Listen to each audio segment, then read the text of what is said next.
drama in the hip hop community. Yeah, more More, distractions. we know, Yeah. we understand this. DJ Academics. I don't know if I call him DJ, but Academics. He has some choice words for the pioneers of hip hop, founders of hip hop. Mm-hmm. He called them Dusty And broke and Dusty, and he once he started to make some money, he really started to talk real tough. He started talking real greasy. Real greasy towards people. Yes, and yes. He, I noticed that. Yeah, and especially with like the newer rappers now, because he's on the inside. He knows how much y'all really make. Right. He probably makes more. So he started talking real grand. Before, the power dynamics was like he was just, the YouTuber and they were the rappers. So he used to kind of kowtow. Right. Now he's pumping his chest, and I don't know how much money he's making, but he's been talking real big lately. I have noticed that. So as a result of that, LL Cool J, he responded, and I thought it was a very, very well crafted response. Yes. Very measured. He got his point. I don't even think he said Academic's name in the whole thing. He didn't. He said, "I'm not. I won't mention his name." Yeah. So he responded, and then Academics responded back. Was this before Shan's responded too? Because a few other people, Russell Simmons, MC Shan, a few people have started to respond. Yes. Yeah. Academics responded to that and doubled down. So what he said, because I listened to his response, right? So he was saying, like, and again, his whole thing goes back to money, because he goes, like, when it comes to money, you make way more money than me, so I really can't say nothing to you. He said, but the rest of them, they're like basically double down what he said. They're bummy, they're dusty, they're broke. And what he was saying was, and this I kind of agreed, but then I kind of didn't, right? So he was talking about two generations of hip hop. He said the founding generation, y'all all broke, that signed some really terrible contracts. And the newer generation, they still sign those contracts, but they are like far above and beyond business wise to what y'all did.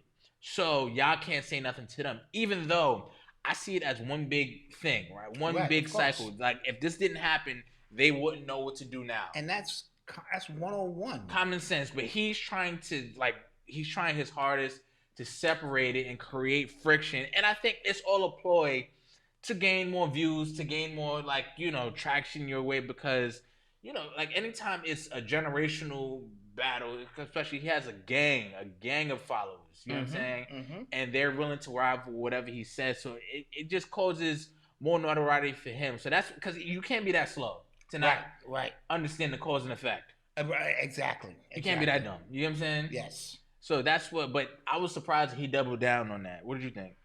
I got a lot to peel back, bro. So I'm gonna have to take a deep breath on this, and not from an emotional standpoint, because I told you I don't respond emotionally, because then I say shit that it sounds crazy and stuff, and I'm not perfect at it, because just a month ago I responded emotionally to the Latino bullshit and all of that, but I wanted to say this.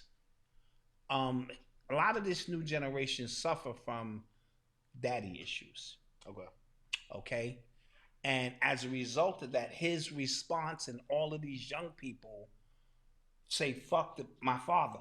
You came out the sperm sack creatively of the very people you're disrespecting. Like you literally would not be here.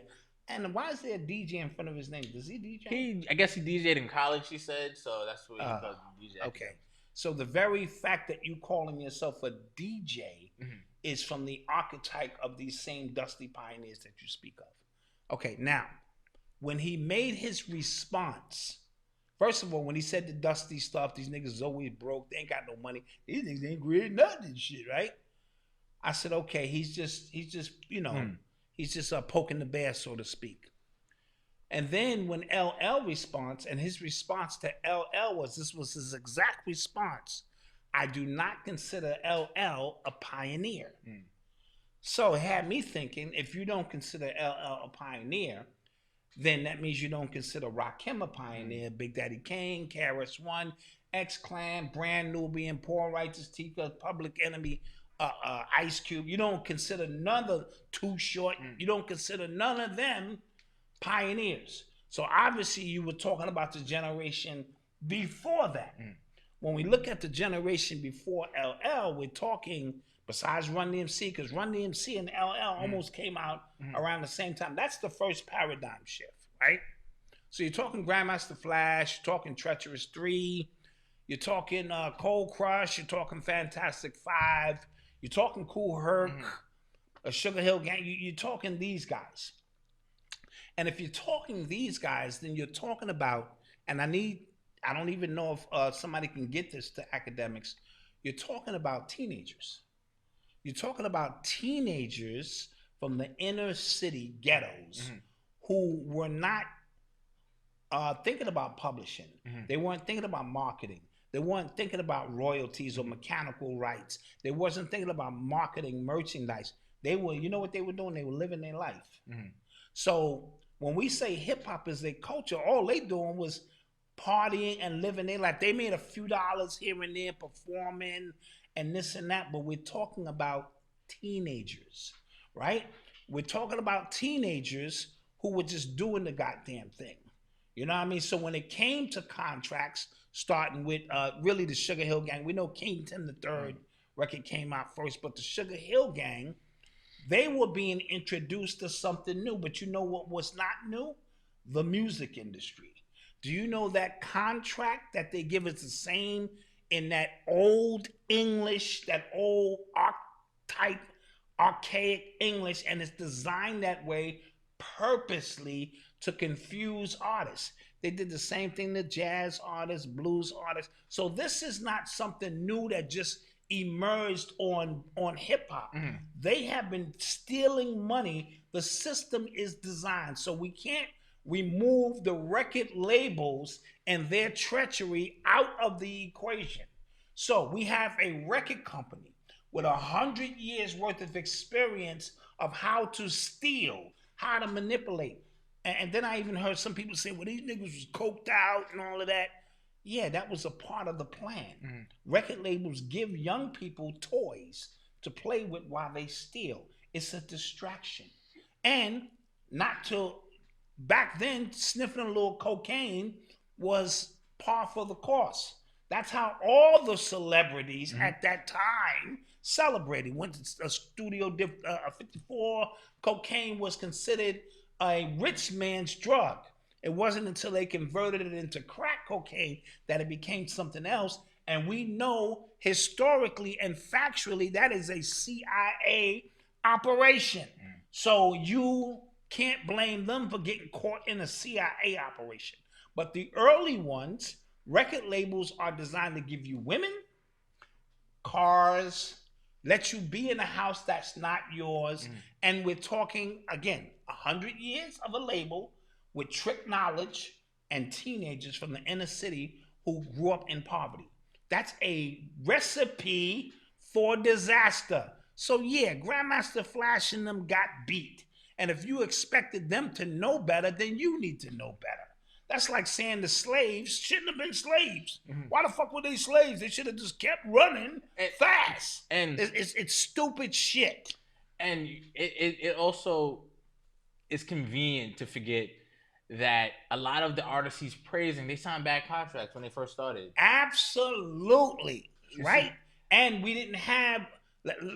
we're going to move it along. Yeah. So because he wasn't talking about LL and didn't consider him a pioneer, the conversation, I don't know where to take it from there, because when LL and them came in, they did better as Russell Simmons came in and saw an opportunity. There was one rhyme where LL was like, I get six G's for 30 minutes is the pay I earn. And back then that was big money.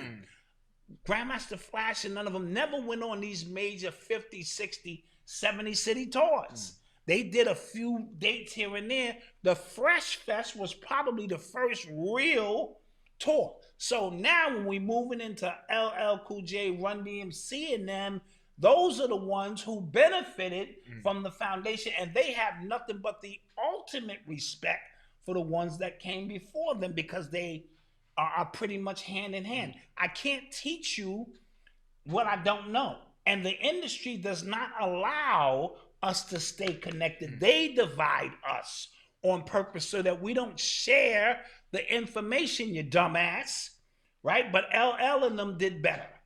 Then in the 90s, P. Diddy and them did better, right? He saw the mistakes Russell and them was making. People started becoming more and more owner.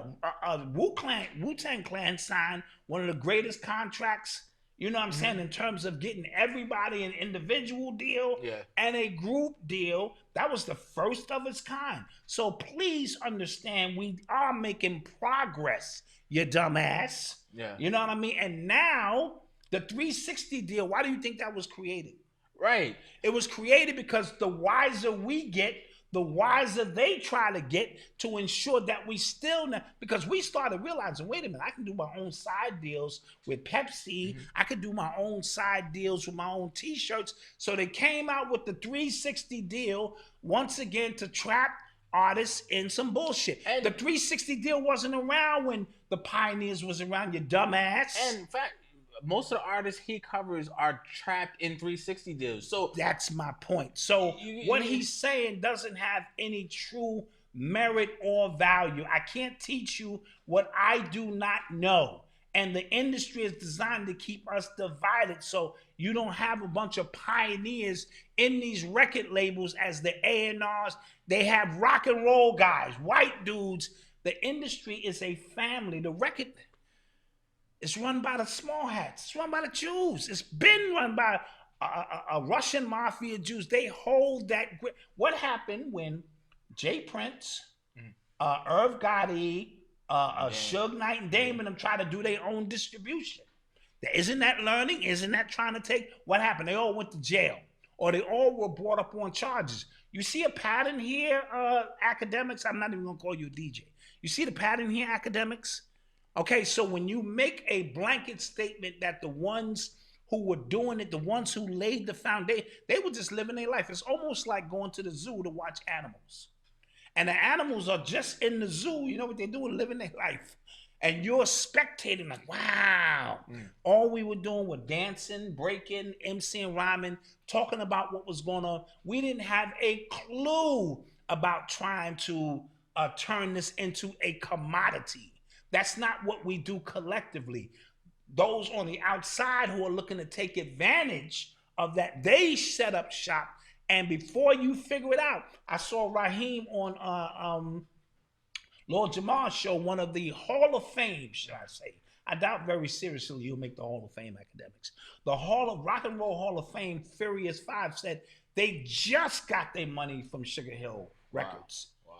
Right? They just, because the owner is dead. Yeah. So it was buried in a whole bunch of litigation. So these things take time. When we speak about the new generation against the old generation, let me say this. I know a lot of pioneers who are not mad at the young generation. There are some who are bitter. Yeah, but that's in every industry. But that's in every industry, right? Like, Charles Barkley said something fly about these new contracts. Now, you get what I'm saying? That's in every industry. That's like saying Dr. J is Dusty. His biggest contract was a 5-year deal for $6 million. You see what I'm saying? That's like saying, and yet these dudes are signing $250 million contracts. Was Dr. J Dusty of his time? No.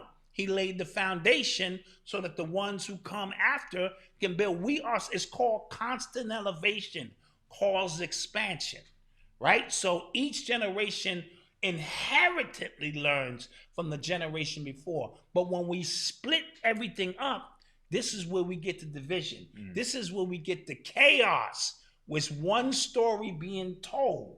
You should learn from the people who came before you, the mistakes. Black mass, man, it's time to rock. I had to find a way I couldn't find. Hey, what's up? If you like what you just saw and you want to see the full, uncut, raw, uncensored podcast, hit the link below. It's only $5 a month or $50 for the entire year. Get all of the content. Get Black Dot in his rawest form. Get a bunch of exclusive content never before seen by anybody else, and you can only be a member to see it. Become a member now. Click the link below.